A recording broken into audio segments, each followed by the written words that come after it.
তেওঁ চাইকেলখন লৈ পাৰ হৈ গৈছে। গতিকে আজিলৈ ইমানেই। আশা কৰিছোঁ আপোনালোকে এই ভিডিঅ'টোৰ দ্বাৰা যথেষ্ট উপকৃত হ'ব। আৰু আপোনালোকলৈ এটা অনুৰোধ, যাতে কোনোবা জেগাত আপোনালোকে গৈ থাকিলে ৰাস্তাত এনেধৰণৰ ভুল দেখা পালে তেওঁলোকক যথেষ্টখিনি বুজাই দিব। প্ৰত্যেকজন আৰোহীকে, প্ৰত্যেকজন চাইকেল আৰোহী তথা প্ৰত্যেকজন পদচাৰীক আপোনালোকে ভুল দেখিলে এই ক্ষেত্ৰত আপোনালোকে সজাগ কৰিব বুলি আশা থাকিলে।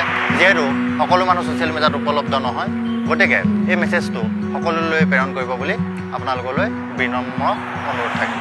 ধন্যবাদ।